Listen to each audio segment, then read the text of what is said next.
sessions, we're choosing to take precedence for that. At this point, I want to summarize the poll that we just did, and it looks like to me, from what we have responded to on the poll, building the capacity of the workforce and readiness for future emergencies took the top place with 65% of you, 63%. Secondly, strengthening cross-sectoral collaborations, networks, and partnerships. I think this, we're role modeling this today. Also then to advocate to ensure the workforce is considered essential. Those are our top three. And I think that really does speak to the commitment of the social service workforce. So thank you for participating. At this point, we're going to embark on session 3.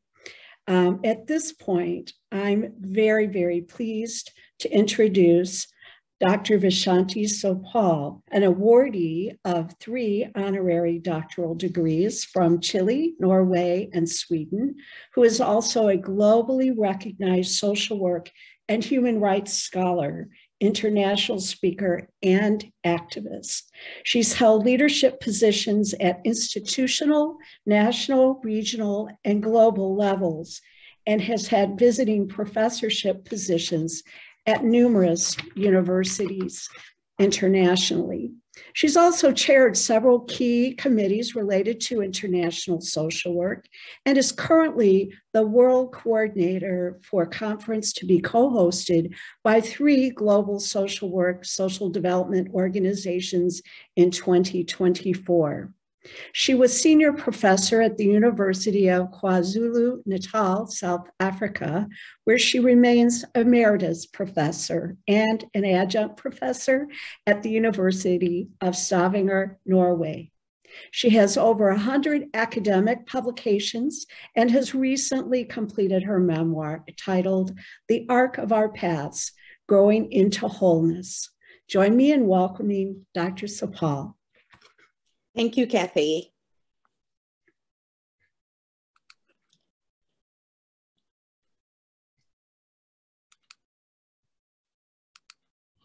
Colleagues, we live in a world divided, characterized by narrow nationalism, religious extremism, xenophobia, homophobia, racism, sexism, climate change, and neoliberal racialized capitalism. The problem is that these do not exist in isolation. They have a way of seeping into the lives of communities, families, and individuals. Social service workers play exceptionally powerful roles in picking up the pieces of structural injustices, but these are not enough. The 2020 UNDP report titled The Next Frontier, Human Development and the Anthropocene, says, the global financial crisis, the climate crisis, the inequality crisis, and the COVID-19 crisis have all shown that the resilience of the system itself is breaking. And the report draws a very clear link between the unleashing of viruses and the pressures that we put on the earth. The report says, humans have achieved incredible things, but we have taken the earth to the brink. Climate change, rupturing inequalities, record numbers of people forced from their homes by conflict and crises. These are the results of societies that value what they measure instead of measuring what they value. And I think what I have there in yellow highlights the limits of neoliberalism and new public management. It is unfortunate that not all, but many policymakers and on-the-ground service providers tend to adopt an individualized, pathology-based approach to very deep structural injustices. And we know in the spheres of our work that the discourses on dysfunctional and maladaptive families and individuals tend to be very, very popular. While we do not have a discourse on dysfunctional societies, that is completely silenced. The micro-macro divide is indeed false. Social service professionals function at that intermediary site where life politics meets politics with a capital P. We need to translate personal problems into public issues. I just want to cite very briefly the work of the Social Work Action Network South Africa during the pandemic. One of the things that it did together with the Department of Social Development and the Council for Social Service Professions was to highlight the psychosocial consequences of COVID-19. It engaged in issue-based advocacy, particularly around the social relief of distress grant and advocacy around a basic income grant. Now, COVID-19, I think, is proving to be a pivotal moment with regard to countries considering basic social protection measures to ensure family and individual well-being. It also advocated for access to resources and for vaccines, not only for the population at large, but for social service professionals. We know that during COVID-19, and one of the persons in the group that I was in discussed this as well, you know, the shadow pandemic of gender-based violence reared its ugly head. In South Africa, the president has announced a 2021 national strategic plan against domestic violence and femicide. And as part of that plan for the implementation, an additional 200 social workers were employed. And for decades now, there are several of us in the country as social service professionals and educators who've been advocating for alternatives to neoliberalism.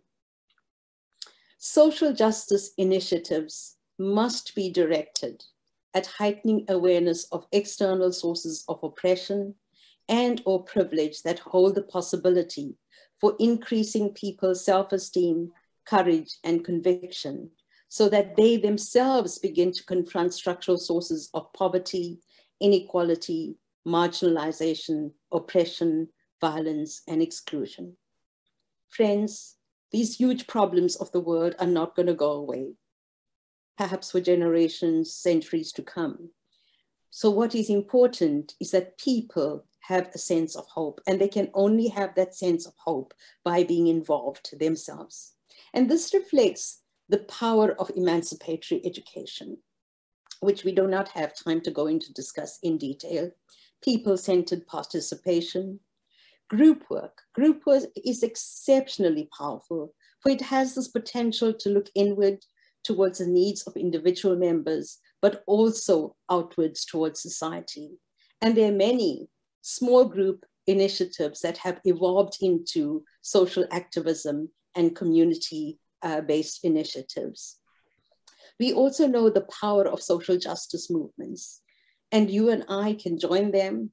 We also have movements within the profession itself. Rosie was in the small group that I attended, talked about social work without borders. And she talked about social workers' initiatives with regard to anti-racist, anti-oppressive practices and so on.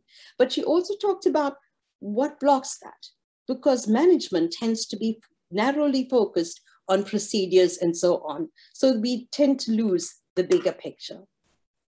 Arthur Kleineman, whose treatise on human suffering bears much relevance for social service workers, exhorts us to see the bigger picture when dealing with human phenomena, including mental illness. In his words, we stand in the thick of human experience, in the space of human problems, in the real life local places where people live in the face of dangers, grave and minor, real and imagined. And that can be any more salient for this time that we are living in. He says, here is where fear and aspiration, desire and obligation mesh in the close encounters of ordinary men and women with pain and disaster, and with the infra-politics of power that apportion those threats unequally and distribute its responses to them unfairly across social fault lines in actual wars. And we do know that social criteria like race, class, gender, sexuality, and nationality are huge factors in determining those threats and responses. Friends, with that, we're going to break out into rooms, and this is what we need to focus on. What are the key drivers of social injustices? How do these social injustices manifest in the communities that you work in? How has COVID-19 exacerbated these injustices? And how have social service workers responded, or how can they respond to social injustices? Thank you. Over to you, Kathy. Thank you very much, Dr. Sewpaul.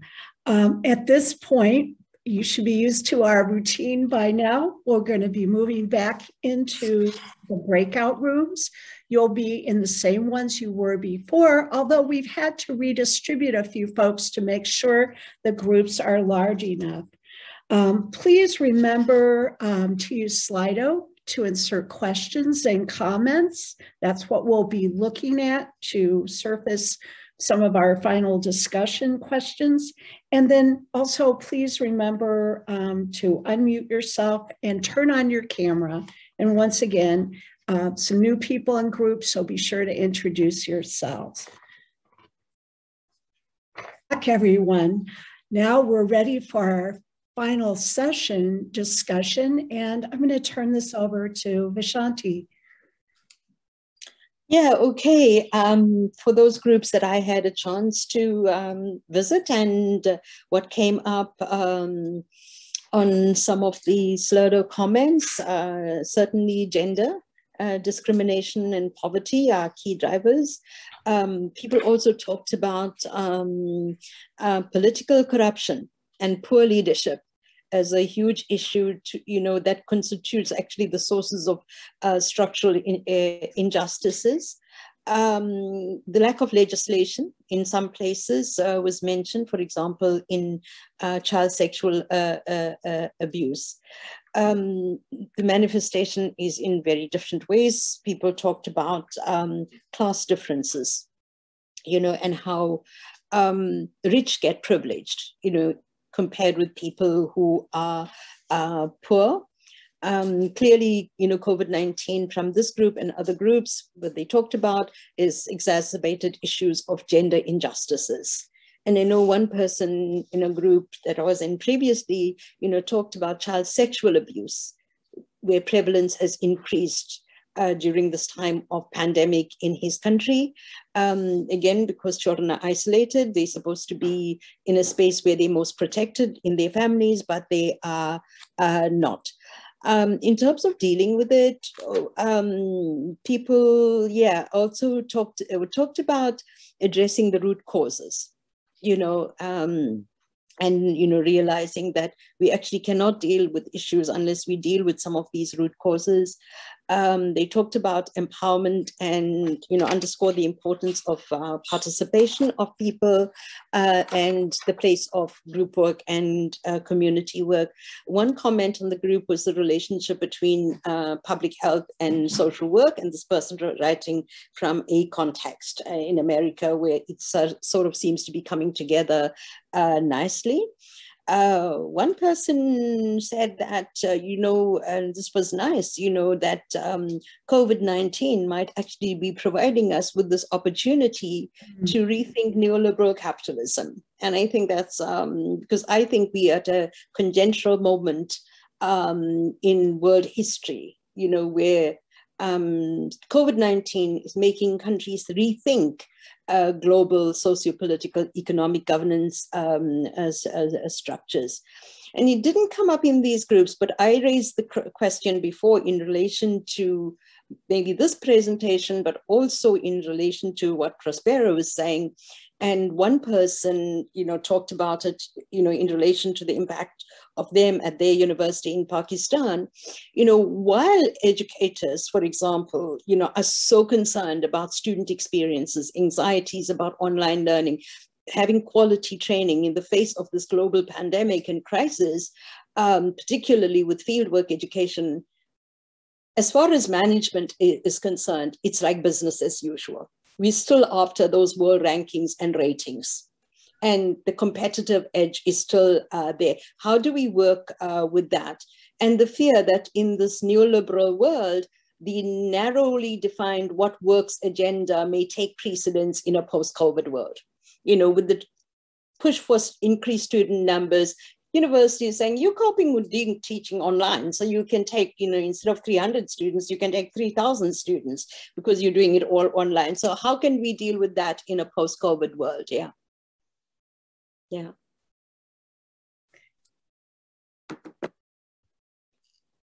I would just, one thing that I heard that I didn't hear you say was about how the digital divide continues, particularly for people who could not move their job online.